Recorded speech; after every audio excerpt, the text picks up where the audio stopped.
Salam alaikum wa rahmatullahi ta'ala wa barakatuh, mes chers élèves.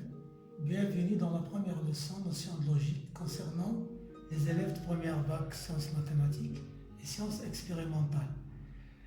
En première position, je vais vous dire que cette leçon nous permet de bien rédiger un texte mathématique d'une rigueur mathématique bien précise.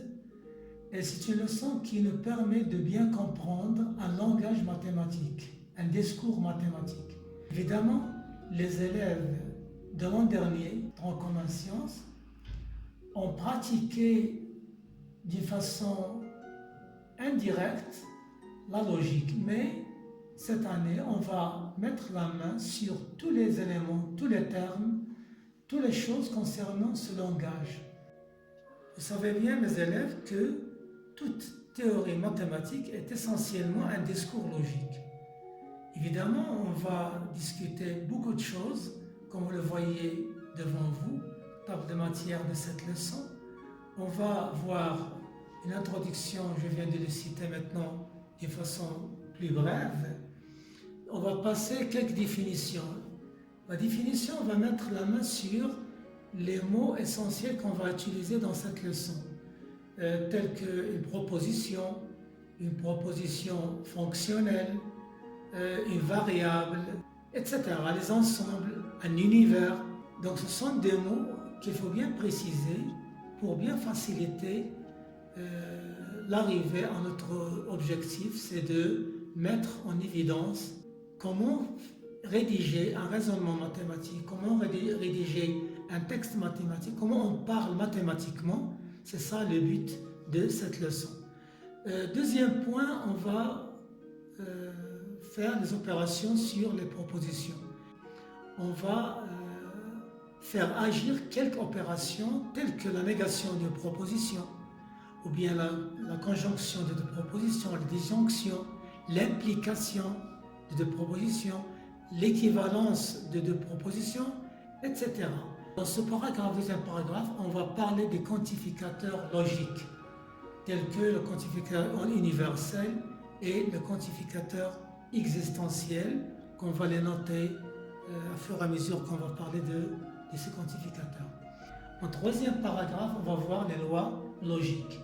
On va faire un petit résumé concernant ce qu'on a déjà utilisé dans le deuxième paragraphe, la négation, conjonction, disjonction.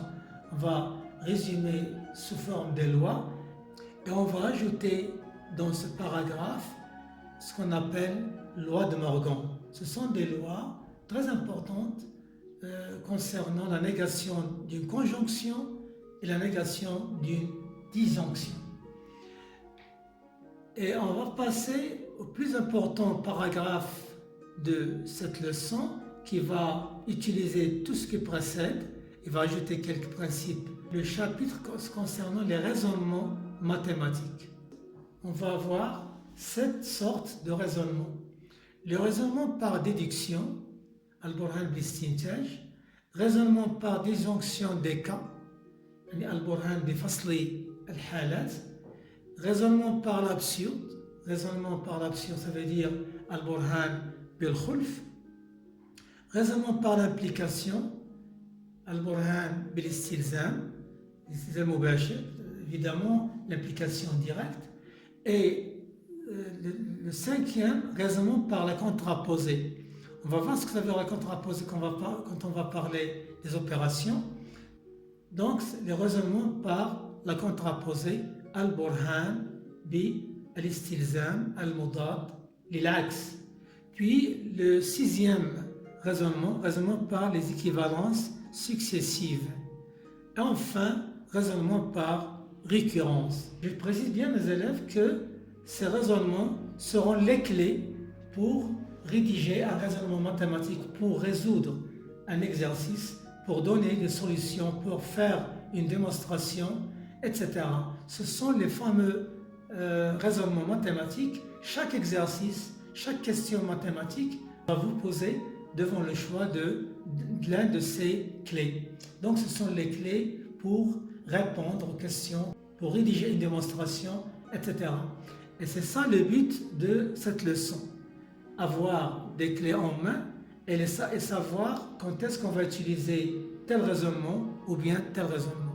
C'est ça le but de la logique, de la notion de logique, pour être capable de manipuler tous ces objets, tous ces outils mathématiques pour bien résoudre, pour bien répondre aux questions d'une façon facile et d'une façon plus claire.